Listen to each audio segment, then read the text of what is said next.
All right, so we are back and we are ready to jump into the wonderful world of property management. Before we jump into chapter 12, at the end of chapter 11, there is a copy of the North Carolina Bar Association, North Carolina Association of Realtors lease. It's 8 pages long. It's there. There's nothing in there that we have not talked about in there. So, did you guys have any questions as you were reading it over last night? Well, let's jump over to 356 and talk about property management. And we talk more about duty.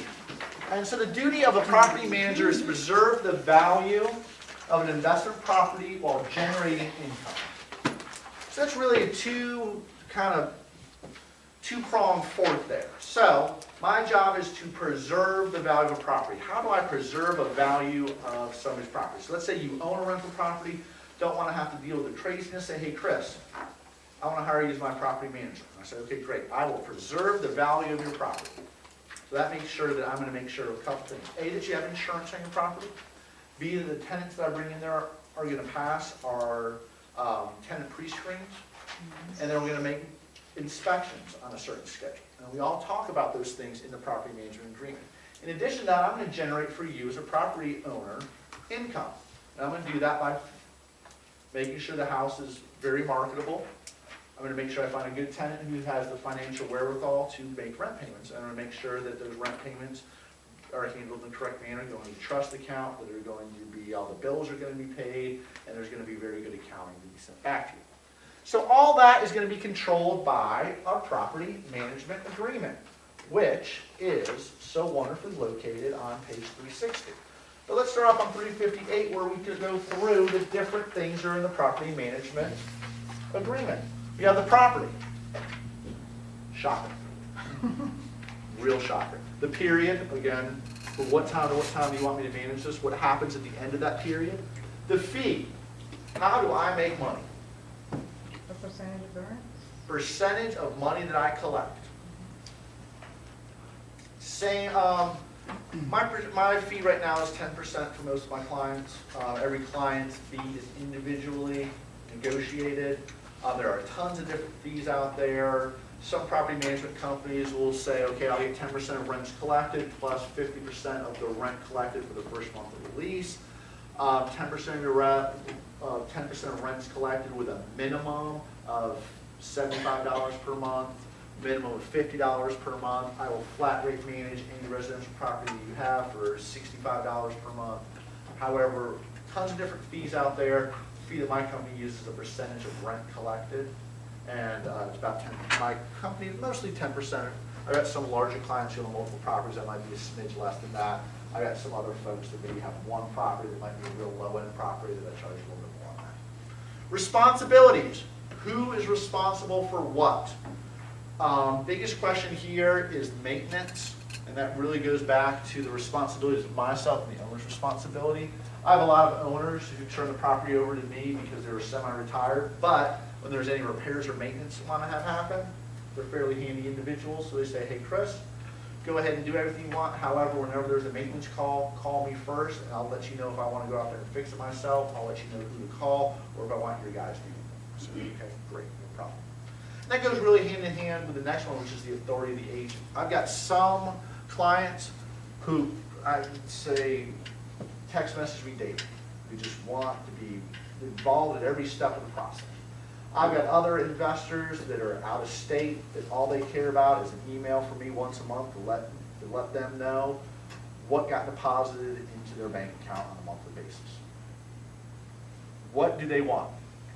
And other folks say, hey Chris, when the property becomes vacant, I want to walk through it with you and I want to be hand in hand with you on a game plan of fixing it up. Others say, hey Chris, you know what? Go ahead and turn them as cheap as possible.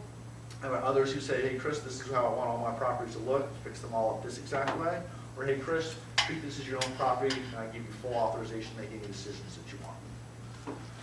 Then there's reporting, what type of reports they want. There's stuff that the North Carolina Real Estate Commission requires that I give the owner at the end of every month, which is just a detailed statement of all the money that's come in, all the money that's come out, and how I use my math to get them their check. And then termination, what happens at the end of the property management agreement? where does the deposit checks go to, and all that good stuff.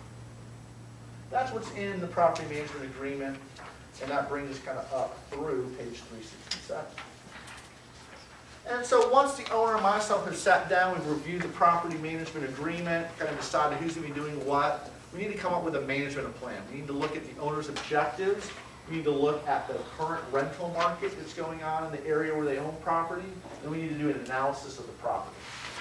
So let's first of all talk about the owner's objectives. Why would somebody ever in their right mind want to own rental property? Cash You're flow. making it sound so glamorous. It is a high-class life. Cash flow, build wealth. Secondary mailbox. It's a good way to put your money for retirement. Yep. Yeah. So I actually own property right now in my Roth IRA. It has been a very lucrative long-term investment for myself, and that's the way I see it. So you have two ways of generating a return on investment. So we're going to talk a lot about ROI, return on investment. So one way is the cash from rent.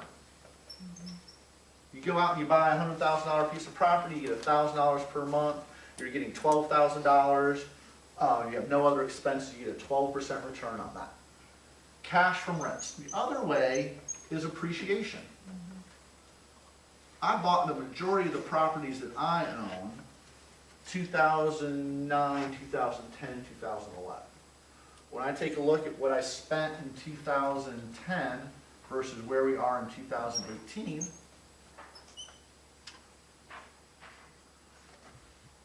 did I do okay? I sure hope so. Because what happened in 2010? Where was the market?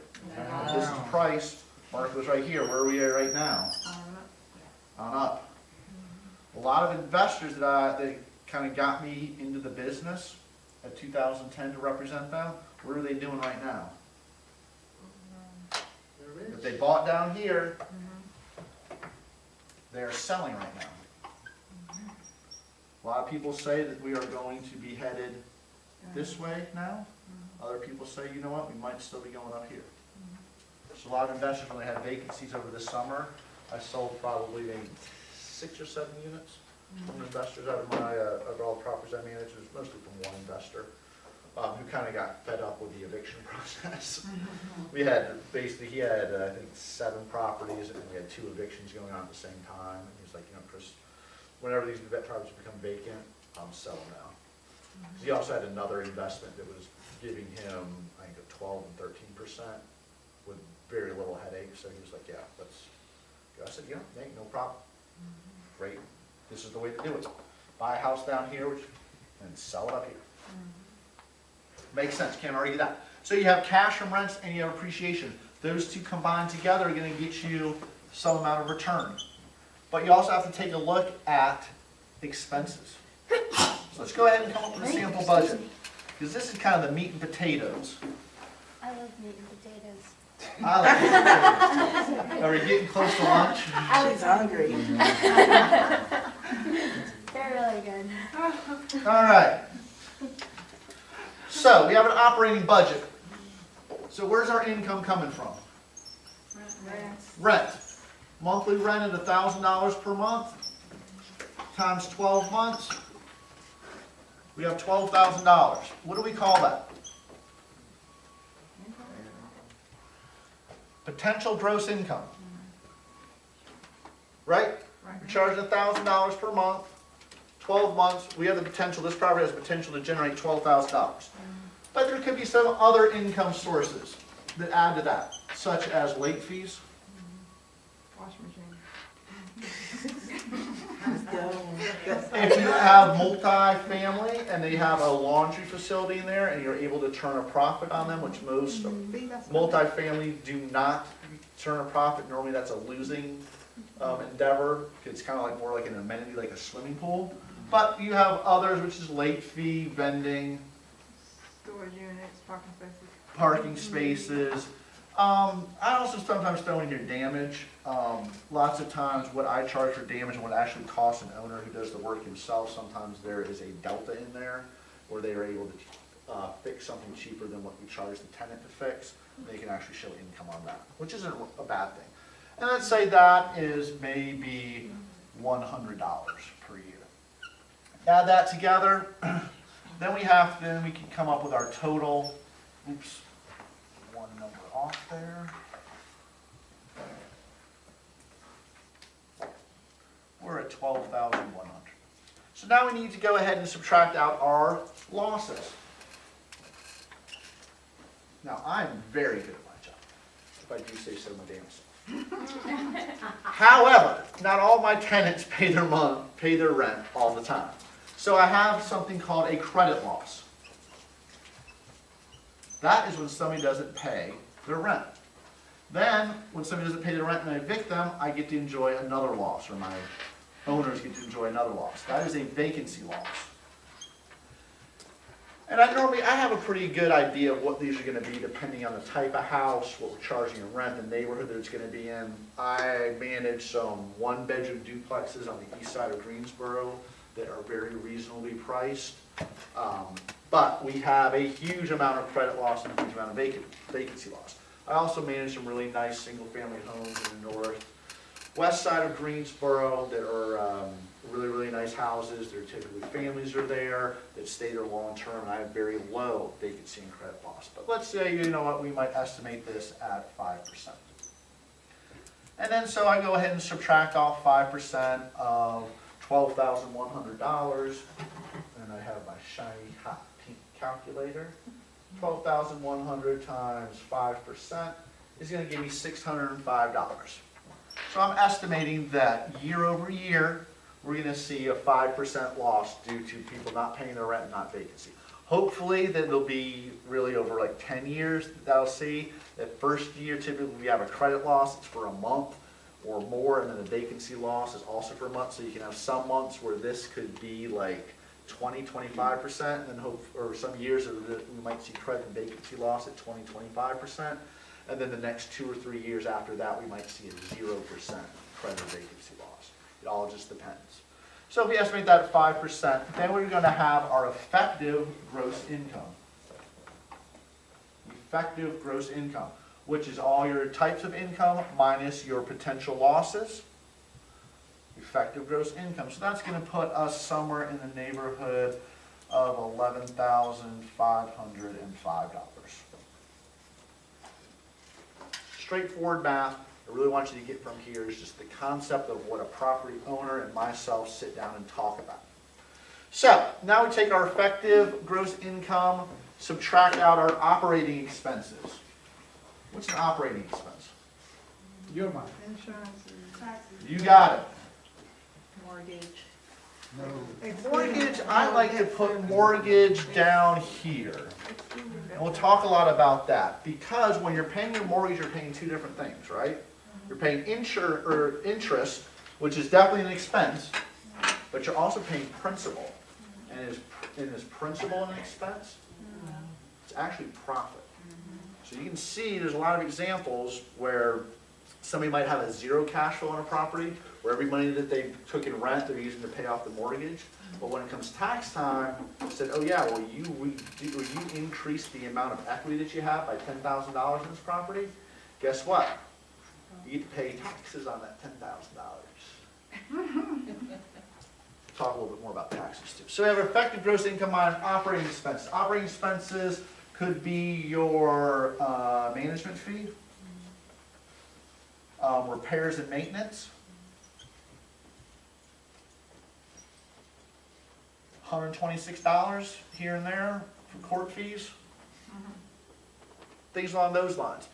And so we've got, depending on the property, again, I don't have a tight of formula for this, we really have to walk through. If I have a property that I have just rehabbed and I have put down, there's hardwood floors in the living areas, in the kitchen bathroom there's real hard ceramic tiles that are there. The faucets aren't the cheapest ones that are made out of plastic that you can buy. The cabinets are nicely painted, things along those lines. I can know that I'm going to have very little maintenance on that house. If I see a house that maybe hasn't had any work done in 40 years on it, it's going to need a new roof, a new hot water heater, a new HVAC system, we're going to have to estimate quite a bit higher here. So we might estimate here that we're at 10% on this property. Or we might just say, you know what, let's come up with a nice number of $1,505 we expect to spend on, actually it should be a little higher than that because my management fee is in there. So let's say $2,505 as our operating expense. That's going to leave us with $9,000 left. And that's going to be our net operating income, our NOI, before debt.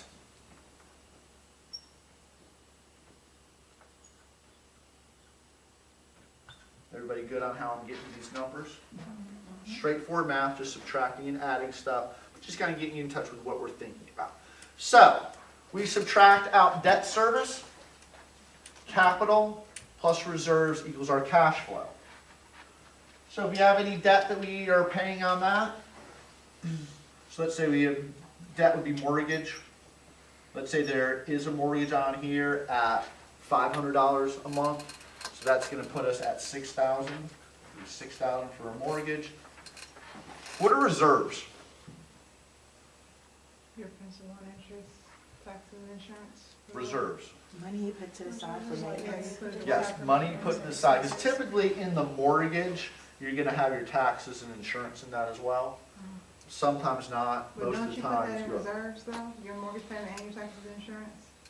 Isn't that in? There'll be an escrow that's normally established at the beginning, but typically reserves is when they first come on with me.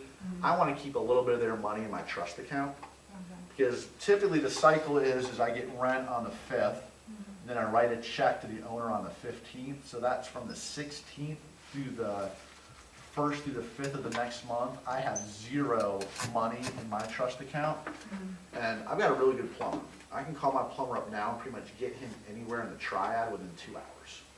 However, because he does that for me, guess what he wants from me in return? He wants to get paid real quick too. I send him a lot of business. But for him to do that for me, if he sends me a bill on the 17th, he's expecting that check to be in the mail within a week of that. So if I don't have any of this money between the 16th and the 5th, does that mean I don't get to do any, there's never any plumbing issues in my world between the 15th and the 6th? No. So I keep a little bit of money, typically it's a few $100s in reserves. So if I have a little bill that comes up for plumbing for $100, I can pay that money out of my trust account, keep my plumber happy, keep the owner happy, keep the tenant happy. So I will go ahead and set up a reserves. Typically it's a one-time and it's like, let's just say $200 for reserves. Then we have capital. So what's the difference between a capital expense and an operating expense? Who's an accountant? I need an accountant. No accountants in the house? Wait, say it again, please, say it again. I should probably. Capital expense versus an operating expense. So let's say I, Capital expense would be Like like the an building, expense, things like that, like the building and stuff like that? wouldn't it be an expense that is charged to you in, like, when you are maybe selling something or you're a product, it's like an expense that goes with that? you're on the right trail. So an operating expense is like, you know what, I called my plumber out there, they had a leaky drain, they fixed it, they charged me $100, boom. All of that happens in that time frame. Let's say I put a new roof on a house, and a roof has a life of 20 years. So, My CPA says, you know what, you spent $5 grand on that roof, you need to amortize that expense over the life of that asset. So instead of taking all of that $2,000 expense that year that you did it, you have to take maybe $200 or $500 every year of that expense over the next 10 years or 20 years to recoup that cost. so they're larger expenses that. Larger expenses that increase the value of a property. And they're not recurring. They're not recurring, they're typically one time. And so we subtract all that out, let's say we don't have any of that going on, we subtract that $6,200 off of that, which is our $6,000 of yearly mortgage and $200 of reserves. Subtract that out, and then we end up with $2,800 in positive cash flow. So that means at the end of the year, after all the money that's come in and all the checks are written out, that bank account that this owner has established is $2,800 bigger than it was at the beginning of the year. Is that the profit that they saw on this property? No. No, because in a mortgage payment, you're also paying principal. So what we do is in this equation right here, gross receipts, all money that came in, operating expenses, all money that came out, mortgage, what you paid in a mortgage, plus your loan principal. You have to add loan principal back in because the IRS sees any time that you paying towards the principal of a mortgage, that is considered income, even though you're spending that money out, so it's cash flow, negative cash flow on that, but because that money is actually going back towards the principal, that money actually has to be recorded as income to you. So we take cash flow and then we add our principal statement in there, and that shows our profit. Is that how much money I pay taxes on? No. I have a very good CPA. Okay, 0. I typically, any property that I have a loan on right now, and there's only 2 that I have loans on, I take a loss. Even though I have positive cash flow, I take a loss because my accountant will depreciate the asset, which means they're saying that, you know what, this house might have a tax value of $50,000. However, my accountant can depreciate a house, I think, over 28 years. So every year I get to take a tax deduction of 1/28 of the value of the house. And don't quote me on those numbers, but I can take a tax deduction of the depreciation of the house. Now, I know some owners who've owned houses for 40 years, they've depreciated their house a couple times. So even though that the house is still the same house year over year, the IRS code allows for that house to be worth less this year than it was last year, so it has depreciated in value, and you can write that off as a tax deduction. So it's a real good idea if anybody is thinking about getting into investing or buying property for rental purposes, that you get a good CPA and talk to about depreciation. Any questions on that? Again, don't get tied up too much in the math, just understand the concept of when we take a look at when somebody comes to me and says, hey Chris, this is my rental property, I go through this. Because I want their expectation to be set at the time. I don't want there to be questions on, you know what, I've got this mortgage payment here, I'm charging $1,000 per month, but I've got a 5-year, instead of doing like a 15 or a 20-year mortgage, they might have done a 5-year mortgage on this, and where their mortgage payment is $980 a month. And they're saying, okay Chris, yeah, this is gonna work out great. I'm getting $1,000 in rent, and my mortgage payment's $980. Looks really good when you think like, oh yeah, your positive cash flow is $20 per month, perfect. What else are they not thinking about? All of this, all of this, this. Yeah, that too. Everything that could possibly go wrong. My question is, okay, the HVAC system in this house goes out, and you get a bill from my HVAC contractor of $3,500. How do we handle that? And they look at me with this look of a deer in the headlights. Does that happen? I said, yeah, it does. Especially when we go out there and walk through the house together, and I see that the house is built in the 50s, and it has a 1975 HVAC system in it. And the tenant doesn't use their air filters. And the code for putting in new HVAC systems are getting away from solid metal ductwork into the insulated bag ducts. So that means when we install that system, it might not be a nice little $3,500, $4,000 charge for just the equipment. It might also be that I've got to get my guys out there to go underneath the house, rip all the ductwork off, put new ductwork in, call the city of Greensboro to come out there and pressure test the ductwork, and all of a sudden we're looking at $8,000 now. Assuming there's no asbestos insulation wrapped around that ductwork. You know what happens when we assume? Yep. All right, good. I'm gonna have to turn the video camera off for that example. Might not meet YouTube's whatever. All right, so we've gone through that. We've got a good plan. Things are gonna work out. Then what do I do? Rent the property? How did you know? We rent the property. If I'm not collecting rent, what's not happening? No money. I'm not making money, the owner's not making money, kids aren't eating, wife's unhappy. I'm sleeping in the storage closet right there. No good. So what do we need to come up with? We need to come up with a rent schedule. How do I determine the rents for houses? The area. The area. The market. The market. Amenities of the house. How do I market properties? Online? How do I market property? Online. Or sales, I mean, Zillow, sign. Trulio, Craigslist, Face. Facebook, wherever else, anywhere and everywhere.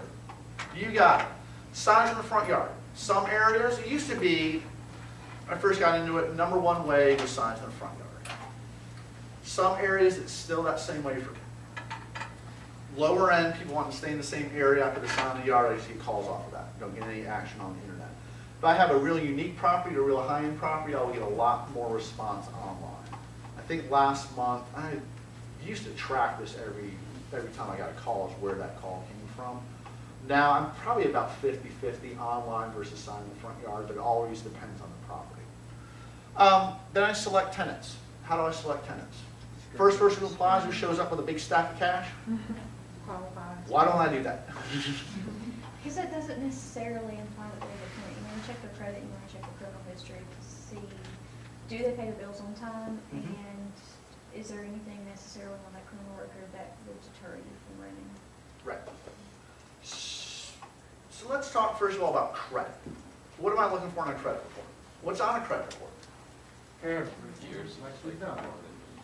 How long they've had credit, what's their first trade lines, how much money they owe, who they owe money to. Why is that important for me to look at who they owe money to? You might have a lot of debt. And how they gonna pay you if they're in debt, how they gonna do it? Right, so they might be able to show, hey, I make $5,000 a month. That's great. That's great. Above average, fantastic.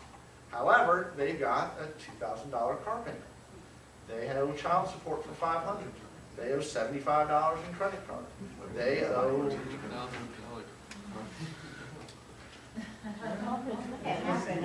you'd be surprised on the, no, they've got an 18.5% car loan because their credit score is 475. So they bought a $25,000 car over 5 years and they're just getting destroyed. It happens. So then all of a sudden that nice happy $5,000 turns into a not so happy $2,500 and they're looking to move into a $1,000 per month property. Does that, at 5,000, you make $5,000, you want to move into a $1,000 a month property? Great, come on, let's do it. You make $2,500, you want to move into a $1,000 per month property, that's a red flag. Typically my ratios are 3 times the rate of rent. Also, how many landlords are on your credit report that you owe money to? For a landlord to get their name on your credit report, is typically you owe them some money. Then the next thing I look at is the eviction search. I think I talked a little bit about that. It's not perfect. I know in Guilford County all the records are fairly well digitized. I know that my company gets all that stuff in Guilford County, Forsyth County, surrounding areas. But that shows every time somebody has filed court papers, every time the judge has ruled in a landlord's favor, and every time a writ has been filed, and every time a writ has been executed. So if I see that somebody, might have plenty of income, they've got a decent credit, no criminal history, but their apartment, that I see 1, 2, 3 apartments, has 12 different filings, because they have had to file on this person every month since they've lived there. Am I interested in that? Probably not. What else do I look at? Do I call the landlord? No, well, they say that they live at Lincoln Green Apartment. Lincoln Green is one of the larger ones in Greensboro. I used to live there, so I use that example. I call up there and I get a cell phone number that says this cell phone voicemail has not been set up, and you go to voicemail. Do I have Lincoln Green's leasing office? No, I don't. You got his new cell phone number. I've got cousin Timmy's cell phone number, who they'll be subleasing in the near future. Then after I go through all that, I look at criminal background as well. There's been lots of changes in criminal background here recently. Before, I was no felonies or drug convictions within the last 7 years. The Fair Housing has recommended that I change that policy a little bit, not specifically to me, but all landlords. Right now, I'm at no drug charges within the last 3 years, and no felonies within the last 5 years. They've asked for a little bit more leniency, not because I was making bad decisions or a property manager making bad decisions before, but it has more so to do with the disproportionate number of minorities that get subjected to felony and drug charges versus the entire population of the US. So they said, you know what, they don't have a blanket 7-year policy. We recommend something a little bit different. So that's what I've adopted, and everybody seems okay with that. Why don't I want felons in my property? Cops are gonna be coming. Cops are coming. Repeat offenders. Repeat offenders, violent crimes, things along those lines, fraud, bad checks, stuff like that. That's one. So then I collect the rent. We know that process. Typically, rent's due on the 1st, late after the 5th, you get a letter, 11th, you get another letter, that's from the sheriff. Sometime around the 20th, we're in court, and then that process goes from there. Duties in the lease. How do I make sure the tenants are doing what they're supposed to be doing in the lease? Check up on them? Check up on them. Monthly inspections, yearly inspections, quarterly inspections. Typically, when somebody moves in, I'll do my first inspection within 60 days of them moving in. Then after that, I'll report back to the owner, and then typically it's going to be a year inspection after that. If there's issues, that might have to be a little bit more frequent. Is that like on the lease, like that you do that at that time? Yes. No, it's not on the lease of my frequency. My lease says that I can enter into your house whenever I want, whenever I want. Do you tell them that 60 days from now I'm gonna come back? No, I tell them that I'll be by to take a look at the house. Typically, right after somebody moves in, there's a maintenance issue, so I can go ahead and check that off too. As long as they've got, I want to see that they've got all their stuff in. Looking forward to see how many pit bulls are living in the house, how many people who aren't on the lease are living in the house, and how much drugs are being manufactured in the house, and what types. Do you really do surprise inspections, or? I don't ever do supplies inspections unless I see something going on wrong, or I did an inspection maybe 2 weeks ago and you had all sorts of problems, and I'll tell them, hey, I'm gonna be coming by again to do an inspection. I typically won't do a surprise, if I go and I wanna do a surprise inspection, I knock and nobody's there, I typically won't go in. Yeah, I will post a note on the door saying I'll be coming back tomorrow at the same time to do a follow-up inspection. Then record keeping, again, that's really straightforward. All the money that comes in, all the money that comes out, what I'm doing with it, how I'm doing it, all that good stuff.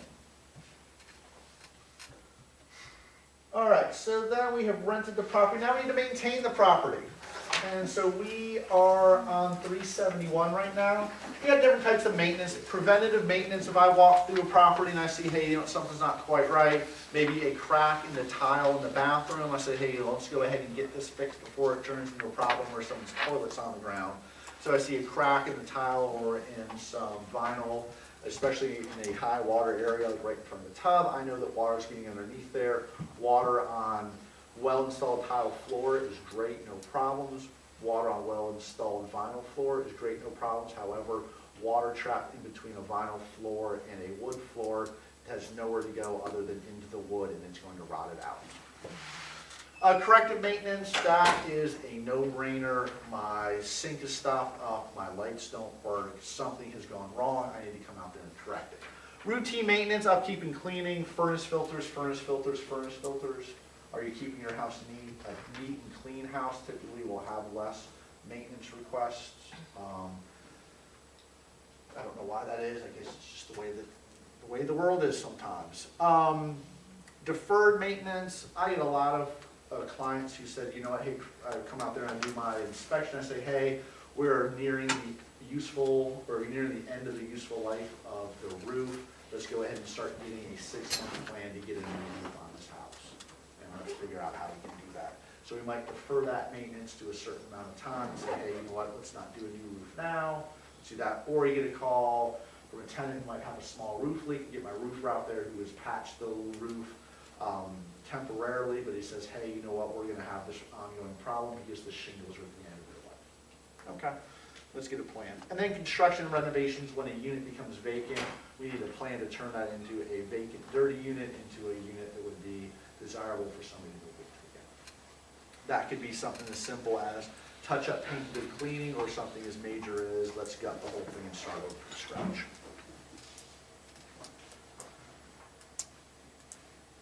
And now we're on to environmental concerns. We have touched on most of this. Lead, 1978.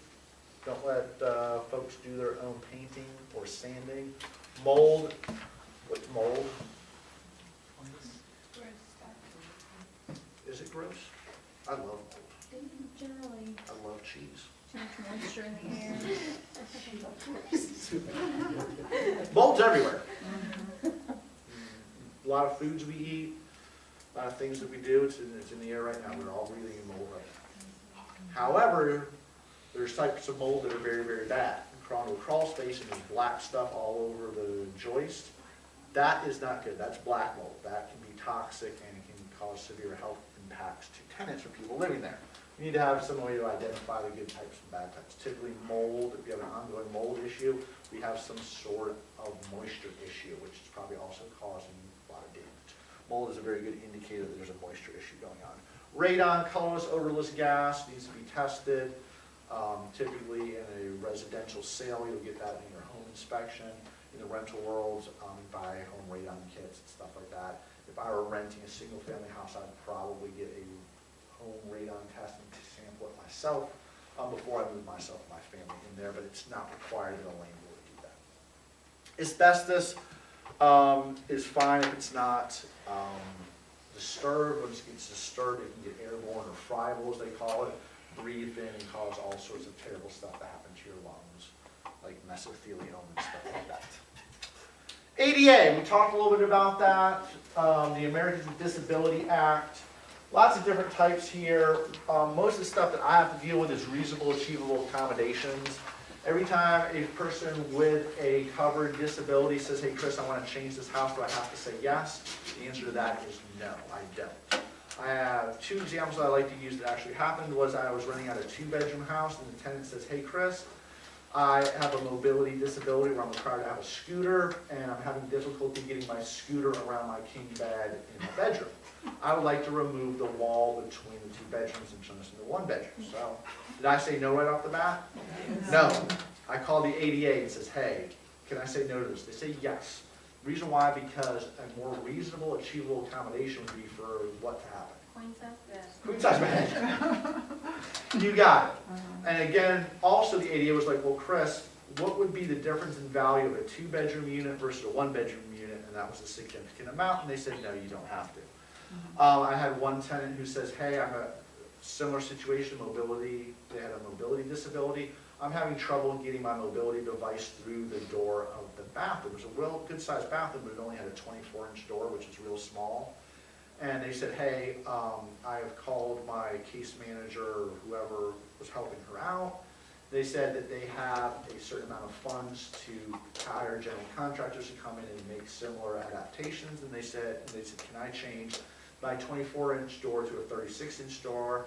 I said yes, as long as it's done by a general contractor. I have no problem.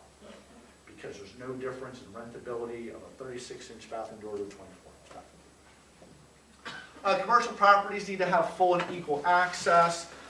There's a management company that I know real well whose office is on the 2nd story of an old office building just north of downtown. And they were not required to install an elevator or something along those lines. All they were required to do was to have a rent drop box installed downstairs. So somebody with a mobility disability or somebody who could not make it up the stairs had the same ability to drop their rent off in person as everybody else. So they were able to find an achievable way to provide full and equal access. And they want to remove barriers that are readily achievable. Makes sense.